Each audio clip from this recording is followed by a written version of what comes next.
le but. Alors il y a un mois, le secrétaire général des Nations Unies, Antonio Guterres, son envoyé spécial dans la région, ont parlé devant le Conseil de sécurité des Nations Unies et ils disent craindre une guerre directe entre le Rwanda et la RDC. Oui, mais à cause de qui? Les craintes sont là, d'accord, mais guerre directe. À qui la faute?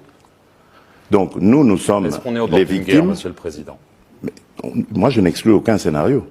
Nous sommes les victimes.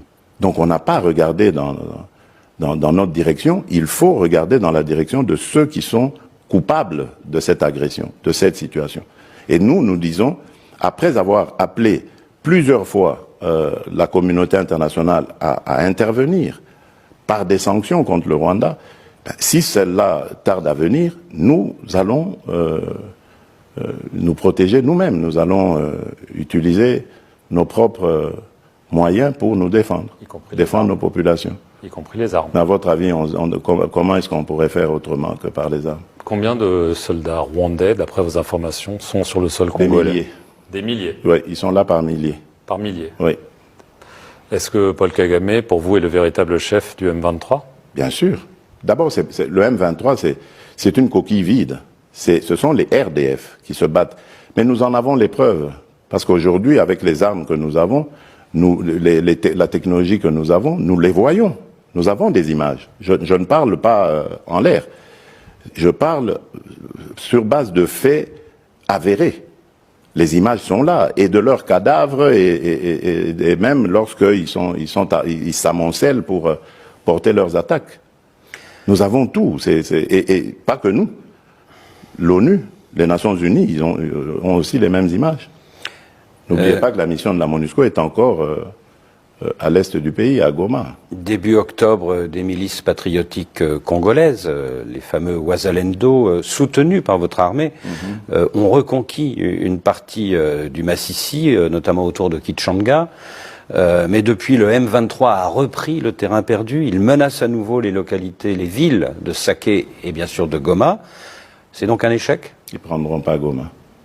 Retenez-le, ils ne prendront pas Goma. Pourquoi? Mais parce que il y aura une réplique de notre part. Ils ne prendront pas. Mais là, quand même, il y a eu un échec, non? Oui, mais des Wazalendo, c'est normal. Qui sont les Wazalendo? Ce sont des patriotes, des civils au départ, des gens qui ont décidé de défendre corps et âme les intérêts de leur communauté.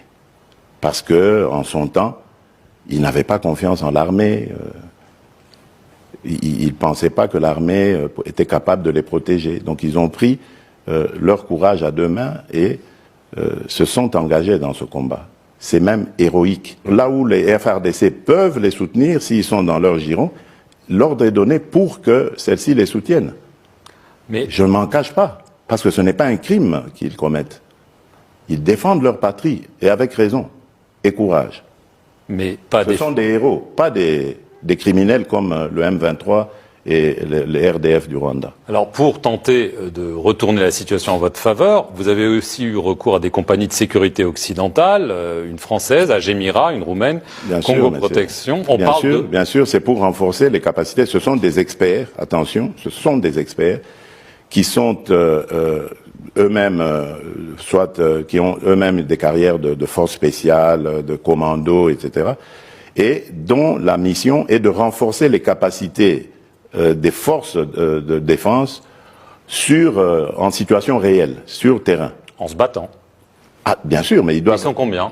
Ils doivent être à nos côtés. Donc, ils sont combien, monsieur?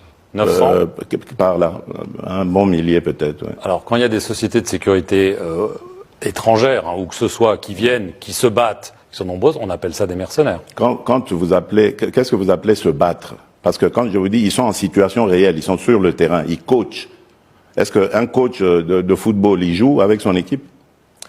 Et pourtant, il est sur le terrain, il voit ses joueurs jouer, il est là. Les joueurs sont là, en train de jouer, et lui, il coach. Ce sont des coachs, voilà. Pas des mercenaires. Mais non, ce ne sont pas des mercenaires. Ce ne sont pas des mercenaires. Vous avez aussi remis en état de marche une flotte d'avions et d'hélicoptères. Bien sûr, d'avions de chasse et d'hélicoptères armés, bien sûr. Vous attendez 3 drones chinois. Est-ce que vous comptez sur ces nouveaux moyens, ces renforts, vous êtes bien renseigné, vous. pour peut-être obtenir une victoire de prestige avant le rendez-vous électoral du 20 décembre? D'abord, nous ne les attendons pas. Ils sont déjà là, les drones. Ils sont là depuis quelque temps. Des drones d'attaque, hein? Bien sûr, mais qu'est-ce qu'il y a de mal là? Est-ce que vous comptez sur ces nouveaux moyens pour avoir une victoire militaire de prestige avant le 20 décembre? Je crois que je vous ai dit, non, je ne joue pas avec ça. Moi, je ne fais pas de politique politicienne. Pas du tout.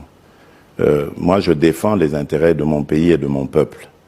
Et je les défends avant, pendant ou après les élections. Je vous ai dit que pour Rutshuru, pour le Massissi, c'était mort pour les élections en ce moment. Je l'avale avec difficulté, mais je l'avale. Mais cela ne va pas nous pousser à baisser les bras. Donc l'urgence s'impose. Nos populations sont dans des conditions inacceptables. Il faut les ramener chez elles. Et donc, même pendant le processus électoral, les efforts pour les ramener vont continuer. Donc vous voyez que ce n'est pas lié du tout à un résultat quelconque qu'il faudrait avoir avant le 20 décembre. Monsieur le Président.